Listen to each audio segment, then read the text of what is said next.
Bonjour, au nom de l'association Les Oranges, je tenais à vous souhaiter une bonne et heureuse année 2020.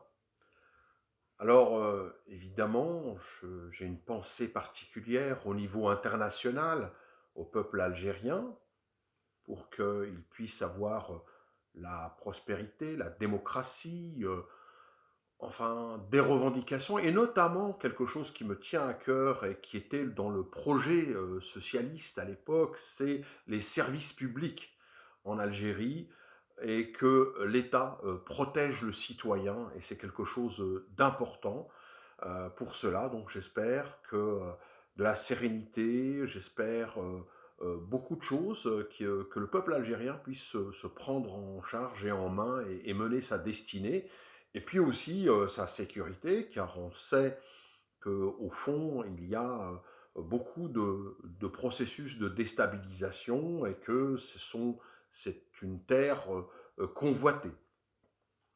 J'ai une pensée particulière aussi pour le peuple palestinien qui lutte depuis 1947 pour avoir un État, pour avoir le droit à l'existence comme être humain.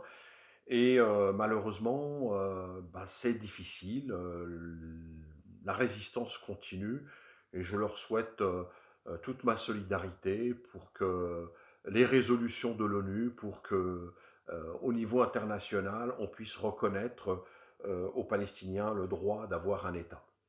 Je pense également au peuple ouïghour qui souffre énormément en Chine, comme vous le savez, et qui est aussi dans un silence total avec une très grande lâcheté aujourd'hui. Et ceci, c'est pas normal que les dites démocraties du monde, et notamment occidentales, se taisent complètement, comme si on donnait un permis de tuer à la Chine et à ses dirigeants au peuple ouïghour, et ceci n'est pas normal.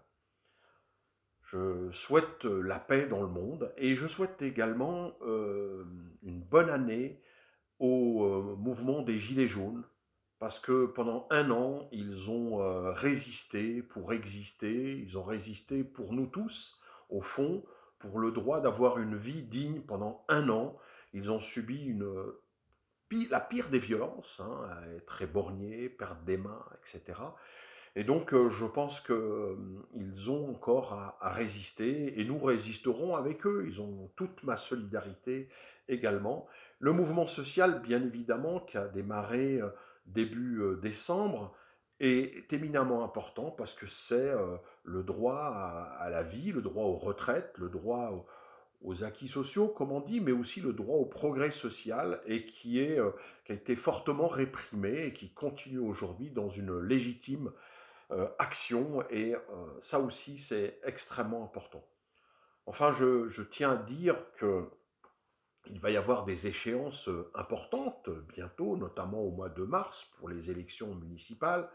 Alors, nous organiserons d'ailleurs une rencontre le 6 mars à Nanterre, ville historique du combat, autour d'un colloque populaire qui sera intitulé Faut-il voter, hein, et donc avec toutes les questions de la gentrification, de la question de l'habitat, de la question de l'éducation, de la question du droit à la démocratie locale, du droit à exister encore une fois pour les citoyens, et c'est quelque chose d'éminemment important.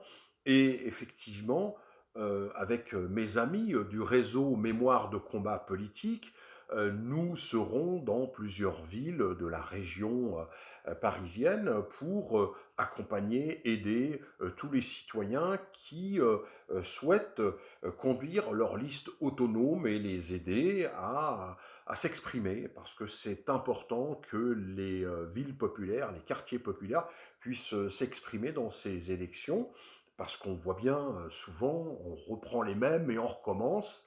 C'est un petit toilettage, une fausse démocratie bien souvent, mais nous ne sommes pas dupes et nous avons bien vu et nous serons réellement présents. Nous sommes une force qui compte, hein, le réseau Mémoire de combat politique, donc avec plusieurs amis.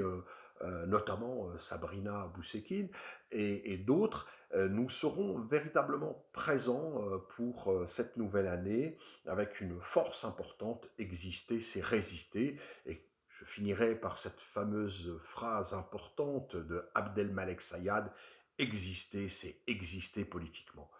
Je vous remercie et je vous dis à très bientôt. Et donc, force et courage à vous et à nous tous. Au revoir et à bientôt.